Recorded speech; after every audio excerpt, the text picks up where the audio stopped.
every week I give you what to watch because I watch a lot of television. It's what I do. And this gentleman has become one of my favorites. You know, I love him. You know, I love him. Before I introduce him, I'm going to play a little clip for him. I need him to comment on this.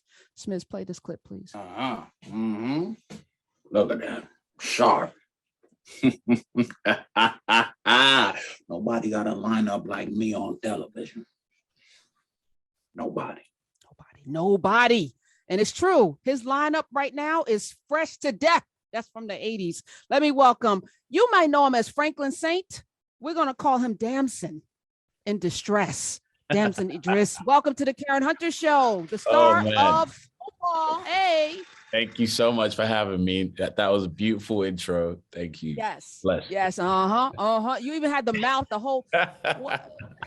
Now I know Denzel is inspiration to anybody who's an actor. I mean, how can he not be? Yeah. But he didn't know who the hell you were. So when it went viral and they actually came up to him and he was like, what, who? What's the boy name? Who is he? How did you feel about that? That's humbling. Oh man, it was really humbling, man. But I was just blessed that someone was even talking to him about me. Like you say, you know, this is my idol. I stand on his shoulders. So many of my peers and so many people around the world do. So yeah, it was all positive. There was no negative at all.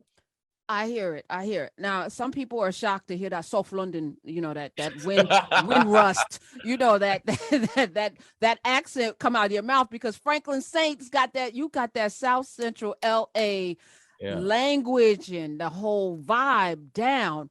Who did you study for that? Wow, a bunch of people, man. You know, West Coast culture is so prominent in London. You know, we love Snoop, we love Kendrick, we love Ice Cube, NWA. We love John Singleton's movies. So it was really just being a student of the culture. Singleton would tell me so many stories about growing up in the neighborhood. We brought Dub C in to kind of, you know, walk not just me, but all of the actors through the essence of being a kid from South Central LA. So many people in that time migrated from the South. So, you know, that's why people in LA have that little twang. It was just really just being a student to the culture, man, reading so much and being a sponge to all the greats that's come before me that have played iconic characters, you know, be it Pacino and Scarface, Bryan Cranston in Breaking Bad, Denzel in American Gangster, Idris Elba's Stringer Bell in The Wire.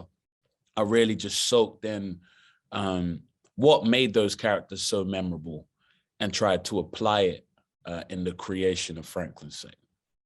We're talking with Damson Idris, who plays Franklin Saint. It's season 5 in the FX smash hit Snowfall. I was with you from day one. John Singleton, when I saw him produce, direct, created, I was in. First episode, palm trees going down the street. There's this feel like there's hope. Franklin and Lee, they're boys, and it was life and joy and happiness. Franklin's relationship with his mom, and then here comes crack cocaine. Oh yeah, a ball. And you could literally see it the way John Singleton had the map of the city, and then it would just be darkening out. Yeah, I was like, this is brilliant. Yeah. How did you get the role? And then you already talked a little bit about, obviously you had conversation with John Singleton, rest in power, who's no longer with us. And how has his absence changed Snowfall? Well, I got the role. I was in London 2015, May. I never forget. Of course, I can't. And I sent a tape. And then a couple of days later, my manager was like, yo, you got to be in LA in 1 week. I had never stepped foot in America. And here I was, you know, buying a plane ticket. I didn't have no money. So my family all gave me like a little £100 there and there and there. Everyone, even my nephew gave me some money.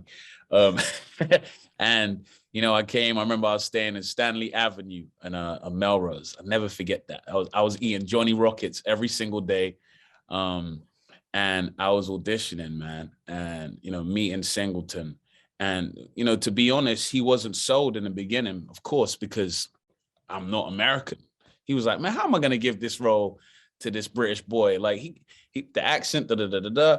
And then when I walked into the room and I read, he was blown away, man. But he still, made me work for it. He still said, all right, told everyone at FX and everyone in the room, all right, this kid's the best guy for the job. I acknowledge that. But let's keep searching. Let's keep searching. And they searched and searched and searched. And through that time, I'd come in, I'd read again. They'd keep searching. I'd come in, read again. They looked at thousands of actors. And, by audition number 8, 9, he was like, I'm tired of looking. This kid is really, really special. And he invited me to his office. He had me walk around South Central in character. That was the final test. And then I knew I'd done well because he took me to this Caribbean spot after, and he fed me. You ain't feeding someone if you ain't giving them the part. You're saying, well, it's been good. See you. Right. We'll Or it could be your last meal, but yes, no, I feel you. What did you order? Oh, man. I think I had some oxtail, man. I'm an oxtail guy, and some plantain. And I knew I had the part because I was fully in character, and I was wearing a Dickies, and I was wearing some slides and like a black t-shirt. I'm sitting there at the window, and John would always have this camera, and it was like, look into the light over there. I just want to see how you looking into that light right there. Psh, took this picture. I still got on my phone, and I said, wow, I think I might have this part. So I go back to the Wilshire Hotel. This is where they have me staying. And I'm swimming in a swimming pool. My phone's ringing. He's got my number at this point, right? It's John Singleton. He's like, can you hear me? I'm like, yeah. Can you hear me? Yeah. Can you hear me? Yes. You got the part, man. Woo-hoo-hoo. Oh, my man. So I can't swim, right? So what the hell you doing in the swimming pool? You can't swim. No, I'm like near the shallow end. I'm on the phone. I jump back in excitement into the pool like, yes. And when I land, I'm in the deep end, I start drowning. So there might not have been no show. I nearly died in the pool. Wait, are you telling me that black people can't swim in London either? Like, oh no, we can't. Man, you know we ain't got no swimming pools in London. We gotta be able to swim. Damn it. We got Margate and Brighton Beach, and they even got sand. It's stones. But yeah, man, it was a life-changing moment for me. And I knew in that moment, okay, D, this is just the beginning. Now you need to put the work in. Now you need to hone your craft. This is deep end stuff. And a lot of people are going to be relying on you. A lot of people are going to look to you for inspiration and low moments. And today, when you talk about how do we deal with John Singleton's absence, that's exactly how we deal with it. We remember that he empowered so many of us to be leaders in our own positions with this show, whether we're acting, producing, directing, writing. We do it for John. We still have a chair on the set with his name on it, and we hope to make him proud every single day. We're talking with Damson Idris. Is it Idris or Idris? Second one, Idris. Yeah. Idris. There, the best. I love Harry Potter because J.K. Rowling sat in a diner with her baby at her foot on welfare and wrote beginning, middle, and end. She had all of the book done. Now they chopped it up into 7, but she knew how this story was going to end. Mm-hmm. I think we know how this story is going to end because it's based loosely on a true depiction of what was going on in South Central at this time. Mm-hmm. Is there an end? This is season 5.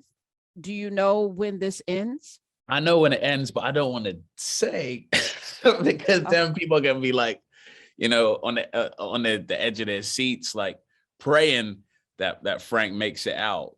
I will say this story is one that many people, especially African Americans, could connect to. And, everyone knows a Franklin. Everyone has a Franklin around them, knew of a Franklin. And we know how that story went, whether it was unfortunate or whether they sold off into the sunset, both outcomes are the same. They were very rarely happy by the end of it. And they were very rarely still intact with their soul. They did some bad things to get to that position. We watched him lose parts of his bits and pieces of his soul. He started this really brilliant, hopeful young person with everything in front of him. His brilliance spilled over into the drug game where he became a mastermind businessman. We see you this season flying planes, which makes me happy. At the same time, I'm like, damn, what a waste, right? Yeah, I love been the CEO Louis. of a company. Yeah. I mean, you got a real estate portfolio. Your mom was getting involved in the previous season. Something happened with your dad, which after the reconnection is really sad. I hate the CIA with a passion, but I'm sitting as a Black person in America knowing for Franklin Saint, he could be a Fortune 500 CEO in America, but he would never have that opportunity to do but on the streets, we allow that. And then we set up traps. And then we have the CIA, which is the biggest drug dealer in the world. You get me mad right now. Biggest drug dealer in the world who literally pimped off of Black communities throughout the country, flooding it with these drugs that destroyed generations of us, and then had the audacity to send people away forever. Forever, man. I'm having a hard time watching this, and especially the dude coming back. Like, I want him gone. Yeah. Am I gonna get some satisfaction? People really, really want him gone. But I will say, the funny thing is, there's also another side of our viewers who last season were screaming that Teddy should kill my dad, who was a former Panther. He was like, Elton gotta go. He blowing up the spot. Reed got to kill him. And I was like, what? So, people take from the show different things. I will say, whether it happened or not, or whether the CIA turned a blind eye to it, African Americans are still experiencing the trauma today. And I love this story for that, because it's a piece of history. And although, it's fictionalized, it forces the viewer to empathize with people who are involved in this world, not just the victims, but the people who sold the drugs too. And hopefully we could try and undo some of those wrongs that were done to these communities and really understand that it was a health crisis, not a criminal one. Well, we've arrived at that because of opioids, right? Now we know that people who are addicted to drugs now need health help, not incarceration. They don't look like us. Yeah. No, they do not. And when you say us, because I just had a battle with somebody off mic, Don Calloway. I'm gonna call you out, bro, because he said, I'm so tired of these British actors coming in, taking our jobs. And I'm like, he said, they're not better. And I was like, yes, they are. So we had this fight off mic. I was joking because I'm a contrarian. So I'm going to always troll and tweak people wherever I can. But I'm tired of the this and the that. And I know you get it a lot. Right now, there's a call for you to replace Chadwick Boseman as T'Challa. I know about it because I signed up to agree that you should. Black Panther should not die. I know that we want to honor Chadwick Boseman, but you got to keep that character. Where else do we see that level of superhero that comes out of Africa? And then people are like, not a British act. I'm like, but he's African. He's Nigerian. Can they just don't want me to act at all, man. They don't want you to eat, brother. So how do you, and I know you're sensitive to it because I can see you're like, I'm not trying to have no problems here. But you do know that there is this chasm that people want, this wedge, whether it's Daniel Kaluuya or David Yellow and or Chio 12. I can't say his name either. Ejiofor. Yeah. How do you navigate those spaces when people are saying to you, you don't belong here? It's disheartening because on one hand, I'm 30 years old and from birth, all I've been taught is African American history in school. I wasn't taught Black British history. I was learning Wait, about Malcolm. Oh yeah. pause. How? Who? What school did you go to? Because we don't learn that here in America. You know, we got this yeah. CRT problem right now. They don't want us to learn anything Oh that no, yeah. doesn't We give us learned about George Malcolm Washington. X. We learned about Martin Luther King. We learned about African leaders too, Mandela and everyone. So we were just well versed on a global scale of what Black people have contributed to the world, and they've contributed a lot. You know, my knowledge goes back all the way to Oluwadu Equiano, who was one of the first playwrights that no one talks about, who was an African slave that sold rum and bought his freedom, and then fought for the abolishment of slavery, and was one of the first Black writers, and won a bunch of awards. Like my history goes so far back. So I hope the people that say these things travel, because travel is the cure to all ignorance. And, you know, if you go to where I came up in London, you'll understand that it ain't next to Buckingham Palace. If you go to Africa, you're going to see people in complete turmoil. And we're not comparing traumas. We're trying to create unity. We're stronger together. And that's not why I play characters that are American. I play characters that are American because America is very, very dope. America is amazing. I love America. The majority of my adulthood has been in America. And I just feel like we're stronger together, you know? And, you know, to all those out there that are listening who oppose what I'm saying, understand, man, I'm fighting for everyone that looks like me, man. I'm fighting for everyone, but more specifically, I'm fighting for everyone that looks like me. I'm fighting for everyone. I'm trying to push us forward. And when I'm in rooms with people who are moguls, who are bosses, I'm not talking about the betterment of Black British culture. I'm not talking about the betterment of African culture. I'm talking about the betterment of everyone. I'm trying to push everyone forward so that we could collaborate. And when we do, we see what happens. Everyone in Black Panther wasn't American. That movie made billions of dollars. That's a sign. And that's what we need to keep fighting for. That's what we need to keep pushing for. And that's why I do what I do. I'm gonna let that sit for a minute. No, because I think, you know, divide and conquer is Sun Tzu's, you know, I mean, that's just right out of the playbook. And the only way the transatlantic slave trade in Portugal was able to come in, and then followed by the, you know, French, the Brits, et cetera, and divvy up a whole entire continent and enslave millions and millions and hundreds of millions, tens of millions of people who didn't make it across the waters, and dropped in Brazil and the Caribbean islands, and then to the quote unquote New World of America, United States of, because America's a whole continent.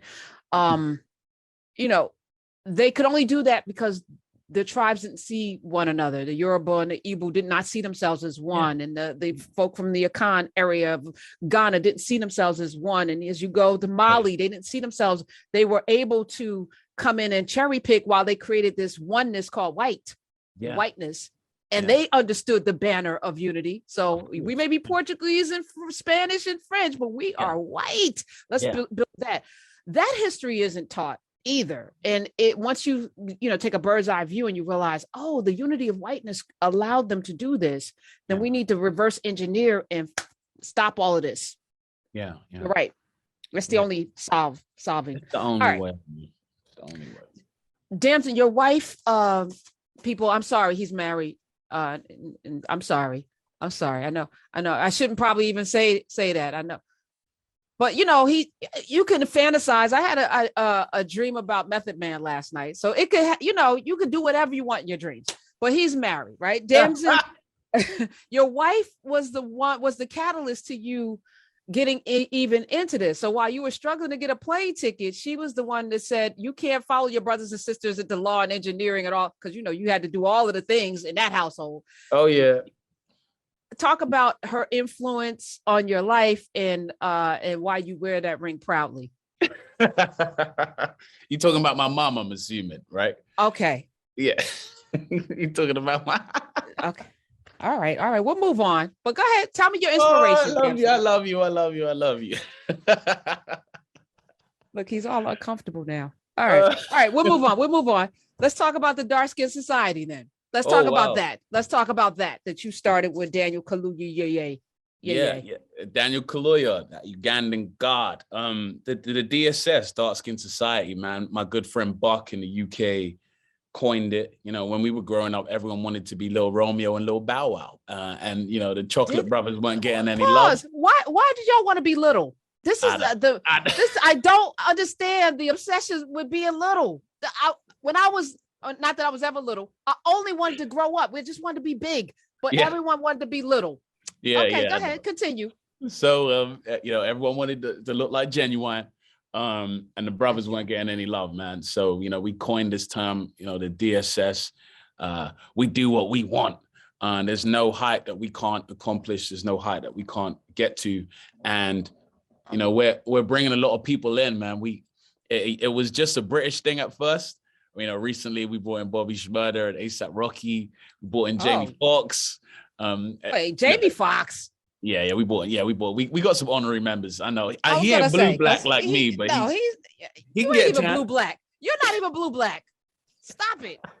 All right, Jamie Foxx. I'm gonna kick him out of the DSS. I think y'all brought him in because of his following, and I'm not gonna allow that. We need some strong representatives, but no, above all things, that's just the jokey side of it. You know, one wins, we all win. That's really our mantra. You know, we're just trying to let people know that it doesn't matter what you look like. You know, you could reach any height you put your mind to. All right. The role, Franklin Saint, role of a lifetime. How did it change your life? Because to go from your nephew lending you money to take a plane ticket to now, am I imagining that you're a multimillionaire? Damson, am I putting that? Am I projecting that? I'm broke. I don't have no money. No, that's what rich people say. That's what they wear. They wear holes in their pants. How has it changed your life financially? And then tell me the first thing that you bought when you were able to get a plane ticket back home. Oh, wow. The first thing I bought, embarrassingly, was this car I always wanted. I hate this story. I bought a BMW M3. When I was a kid, I always wanted a M3 with the convertible, and I found one and I bought it. I never forget. But just to talk about the way it's changed my life, this role and this platform, I understand my responsibility better than ever, you know, and I'm 30 years old now, and I know there's a lot of young people who are sometimes lost. And hopefully I could be a beacon of hope that it doesn't matter where you come from, you could accomplish anything. Hopefully I could inspire them with my work and in my personal life too. You know, I like to show as much joy as possible. I'm learning to live in the moment, and this platform has given me that. I used to always be thinking about, what's the next thing? What's the next thing? Forgetting that where I am right now is exactly where I wanted to be 10 years ago. So that's what it's done, you know? And just like, you know, we talk about power and, you know, being given the opportunity to be a producer this year. Someone who I admire told me, the more power you get, the more you actually have to grovel, the more you actually have to prove to people that, yo, I'm humble. I promise I'm humble. And I love being in that position, you know, because Singleton told me everyone you meet on the way up, you're going to meet on the way down. So I try to show that and live through that as much as possible. So this position, as much as it makes so many people have egos and change, it's actually making me a lot more grounded, thankfully. I appreciate that. And I'm going to take a smidge of that because I feel like I might be getting out of control. So thank you for putting me back in my place. No, I appreciate that. Damson. And I'm being serious. The role that is on your vision board that you would want to play that you haven't gotten yet, or maybe you're going to create it for yourself now that you're producing. What's that role? There's a bunch of roles. They're mostly real people who I've taken stuff from them. Eddie Murphy, Fela Kuti, and Sidney Poitier. Eddie Murphy, on the sense that I'm trying to be joyful as much as possible and trying to surround myself around people who don't take themselves too seriously. That's how I feel Eddie Murphy contributed to my essence, if you want to call it that. Fela Kuti with my love for Africa and Africanness and understanding that we all came from there. It all started from there. And that's where we all need to end up. And Sidney Poitier, because he was like myself, an outcast in this business, if you want to call it. He was from the Bahamas, and he achieved what he achieved on a grand scale. He was a good example of prestige and class and good taste. He looked very, very good in the suit. And he too contributed to my essence. Those are three figures that I would love to honor through my talent. I love that. So we kicked off with your Denzel. Do you have an Eddie Murphy that you have been? Because I imagine you are in the mirror doing Eddie. If I do my Eddie right now, they're never going to give me that part. Come on, Damson. I know you my Eddie sounds Irish. Does it? Just to laugh. Let me tell you something about Eddie Murphy. Eddie Murphy is a genius. This is bad. Oh, yeah, that wasn't I'll get there. I haven't got the part. Do you have a Sidney Poitier that you've been working on? I know you do. Oh my God. Because it's been such a long journey to this moment, undoubtedly, I am indebted to a great number of people. Oh my goodness. You are everything. And I'm rooting for you, Franklin. I'm rooting for you. You're having a baby, but I know it's going to end poorly. I'm so upset about that, but I want you to win. So as a result, Damson has to win because Franklin's not going to. Franklin's going to lose. Damson must win. Okay. So we're going to stay in touch. We're going to be following you, your career. Before we leave, hold on, Smiz. You got to give us a little Franklin Saint because that accent, that essence is just, it's so beautiful, especially in juxtaposition to what I'm hearing out your mouth right now. You got to keep watching the show, man.